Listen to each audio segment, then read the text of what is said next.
ഇന്നത്തെ പരിപാടി എന്താണെന്നറിയോ? നമ്മുടെ കയ്യിൽ കുറച്ച് നത്തൽ കിട്ടിയിട്ടുണ്ട്. ഈ നാട്ടിലൊക്കെ നത്തൽ എന്ന് പറയും, നാട്ടിലോട്ടൊക്കെ ഇതിന് ചൂടേന്ന് പറയും കേട്ടോ. ഓരോ നാട്ടിലും ഓരോ പേരാണല്ലോ. അപ്പോൾ അത് വെച്ചിട്ട് ഈ കൊളസ്ട്രോളുകാർക്കൊക്കെ കഴിക്കാൻ പറ്റുന്ന, എല്ലാവർക്കും കഴിക്കാവുന്ന രീതിയിൽ ഒരു മീനിൻ്റെ ഒരു സാധനം ഉണ്ടാക്കാം.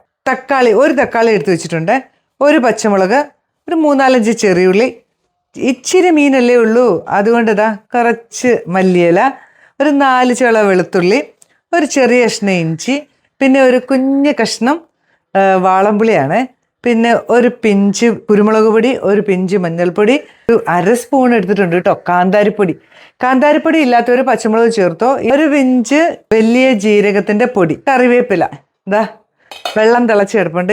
ഇതിപ്പോൾ ഞാനൊരു വാഴയില ഇതിനകത്തോട്ട് ഇറക്കി വെച്ചു കേട്ടോ. ഇനി നമ്മൾ ചെയ്യുന്നത് എന്നാണെന്നറിയോ? നമ്മുടെ ഈ മീനിനകത്തോട്ട് മസാല എടുത്തങ്ങോട്ട് പുരട്ടി കൊടുക്കാം. പുരട്ടെന്നും പറയാൻ പറ്റത്തില്ല, ഫ്രൈ എന്നും പറയാൻ പറ്റത്തില്ല. ഇനി നമുക്ക് ഇത് നമ്മുടെ വാഴയിലോട്ടൊന്ന് എടുത്തു വെക്കാം. ഇനി മൂടി വെച്ച് വേവിച്ചെടുക്കാം. ഇതാ കയറുന്നു കണ്ടോ? മീനൊക്കെ ഒന്ന് റെഡി ആയോ നോക്കണ്ടേ? പുളിയൊക്കെ ഉണ്ട് കേട്ടോ. ഇനി എന്താ സ്റ്റൗ അങ്ങ് ഓഫ് ചെയ്തേക്കാവേ. എന്നിട്ടൊരു ഇച്ചിരി വെളിച്ചെണ്ണ ഒഴിച്ചാൽ മതി. ഇത് വേണമെങ്കിൽ ചേർത്താൽ മതി കേട്ടോ. അതൊന്ന് ചുറ്റി ഒഴിച്ചു കൊടുക്കുക. എണ്ണ ആവശ്യമുള്ളവർ ഒഴിച്ചാൽ മതി. വീണ്ടും പറയുന്നത്, ഇനിയിപ്പം എണ്ണയൊന്നും ഇല്ലാതെ കഴിക്കണമെന്നുള്ളതാണെങ്കിൽ അങ്ങനെ തന്നെ കഴിക്കാം കേട്ടോ.